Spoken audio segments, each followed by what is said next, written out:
ખ્રિસ્ત પ્રભુ ઈસુના નામમાં આપ સર્વને હું રમેશ તથા રોજ પ્રેમી સલામ પાઠવીએ છીએ. પરમપિતા પરમેશ્વર આપ સર્વેની તંદુરસ્તી બક્ષે, સહાયતા મદદ કરે. વિશેષ અમારી ચેનલને લાઈક કરો, સબસ્ક્રાઈબ કરો, સાથે સાથે પોતાના ગ્રુપ કે મિત્ર વર્તુળની અંદર શેર પણ કરો. પરમપિતા પરમેશ્વરનો આભાર માનીએ કે આજના દિવસને માટે તેમણે આપણને આજ નવું જીવન આપ્યું અને આજના દિવસના પવિત્ર વચનો આપણા માટે પૂરા પાડ્યા. એ વચનો તો લેવીયનું પુસ્તક અને તેનો 18મો અધ્યાય છે, જેનું આપણે વાંચન કરીશું. તો પરમપિતા પરમેશ્વર એ વાંચનને વાંચવાને માટે, સમજવાને માટે અમારી સહાયતા મદદ કરે અને શ્રોતાજનોની સહાયતા મદદ કરે. બાપ, હવે આપણે લેવીયનું પુસ્તક અને તેનો 18મો અધ્યાય તેનું વાંચન કરવાના છીએ.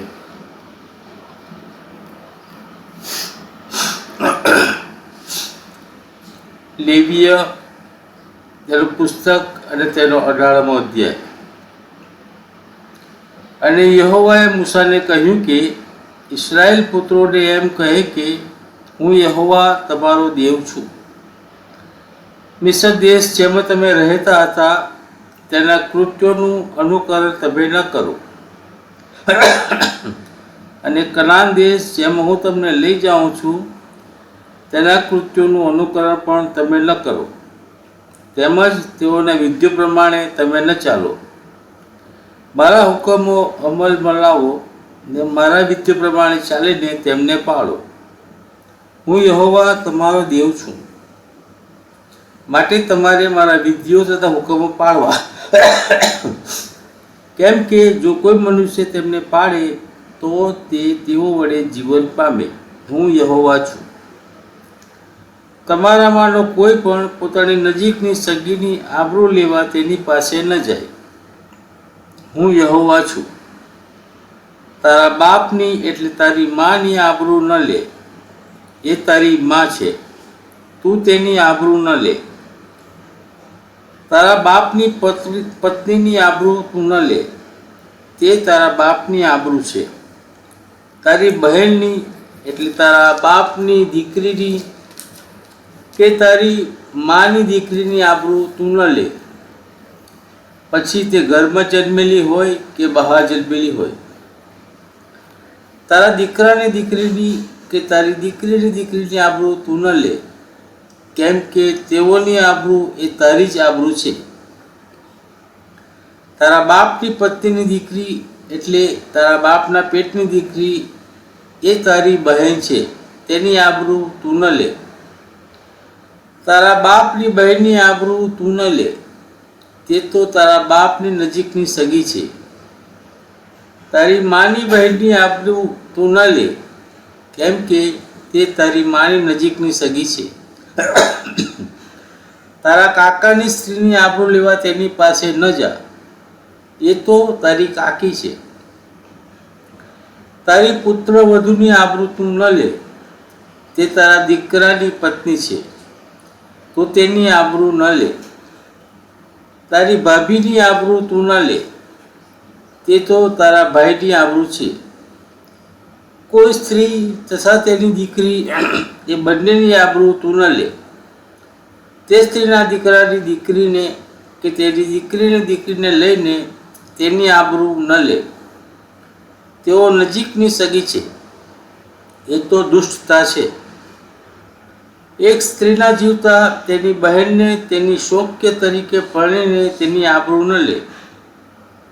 અને જ્યાં સુધી કોઈ સ્ત્રી ઋતુના કારણથી અલગ રહેલી હોય ત્યાં સુધી તેની પાસે જઈને તેની આબરૂ ન લે.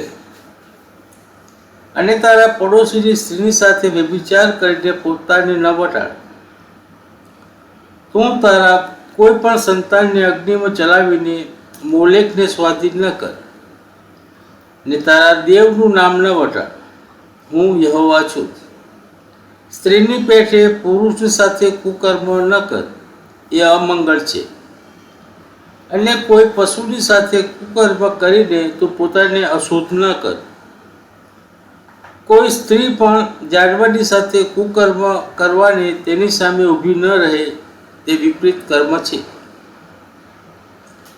એવું કોઈ પણ કૃત્ય કરીને તમે પોતાને અશુદ્ધ ન કરો, કેમ કે જે દેશ જાતિઓને હું તમારી સામેથી કાઢી મૂકવાનો છું તેઓ એ સર્વ વાતે અશુદ્ધ થઈ છે અને દેશ અશુદ્ધ થયો છે.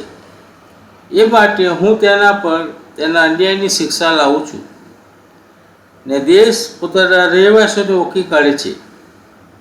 માટે તમે મારા વિધિઓ તથા મારા હુકમો પાળો ને એ અમંગળ કર્મોમાંનું કોઈ પણ ન કરો. એક દેશી નહીં, તેમજ તમારી મધ્ય પ્રવાસ કરતો પરદેશી પણ નહીં. કેમ કે જે લોકો તમારી અગાઉ આ દેશના વતની હતા તેઓએ સઘળા અમંગળ કૃત્યો કર્યા છે ને દેશ અશુદ્ધ થયો છે. રખાઈને એવું થાય કે તમે દેશને અશુદ્ધ કરો ને તેથી જેમ તમારી અગાઉની પ્રજાને તેણે ઓળખી કાઢી તેમ તે તમને પણ ઓળખી કાઢે. કેમ કે જે કોઈ એમાંનું કોઈ પણ અમંગળ કૃત્ય કરશે, હા, જેઓ તે કરશે તેઓ પોતાના લોકોમાંથી અલગ કરાશે. એ માટે તમે મારા ફરમાનનો અમલ કરો. એ સારું કે તમારી અગાઉ જે અમંગળ રિવાજો પડાતા હતા તેઓમાંનો કોઈ પણ તમે ન પાળો ને તેઓ વડે પોતાને અશુદ્ધ ન કરો.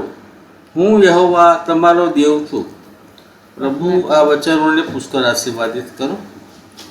પ્રાર્થના કરીશું. હે સર્વશક્તિમાન અમારા પ્રેમ પરમેશ્વર બીજા રાજાઓના રાજા અને પ્રભુઓના પ્રભુ બાપ, અમે તમને ધન્યવાદ આપીએ છીએ પ્રભુ.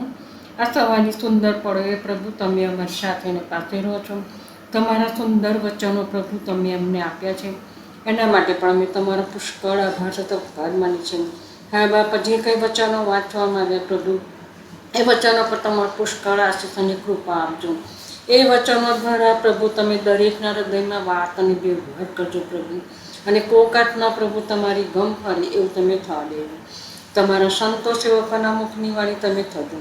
એમના દ્વારા પણ પ્રભુ ઘણા આત્માઓ જીતાય અને આ કાશમાં પ્રભુ હજારો જોતો આનંદ કરે એવું તમે થવા દેજો. જે લોકો બીમાર છે પ્રભુ, અમે જાણીએ છીએ નથી જાણતા, ઘણા ઘરોમાં છે, ઘણા દવાખાનામાં છે, ત્યારે પ્રભુ પિતા અમે સર્વને તમારી પાસે લાવીએ છીએ બાપ, કે દરેકની જુદી જુદી માંદગી છે પ્રભુ, ત્યારે તમે દરેકને સાજાપણું આપો. જે ઘરમાં મરણે પ્રવેશ કર્યો હોય એ દુઃખિત પરિવારને પ્રભુ તમે દિલાસો આપજો. અમારા ભારત દેશને પણ પ્રભુ તમારા આશીષ અને તમારી કૃપા આપજો. અમારા અમેરિકા દેશના રાજનેતા માટે પણ માંગીએ છીએ પ્રભુ, કે દેશને પ્રભુ તમારા પુષ્કળ આશીષ અને તમારી કૃપાથી તમે ભરો પ્રભુ. અને પ્રભુ અમે જ્યાં સુધી પ્રભુ ફરીને મળીએ ત્યાં સુધી બાપ તમે અમારી સાથે અને પાસે રહેજો. અમારા પાપ ગુના અપરાધને ક્ષમા માગતા જે કંઈ માગ્યું તમારા દીકરા ઈસુ ખ્રિસ્તના જેના નામથી માંગીએ છીએ, સાંભળો અને ચૂકા કરજો બા. Amen. Amen. God bless you.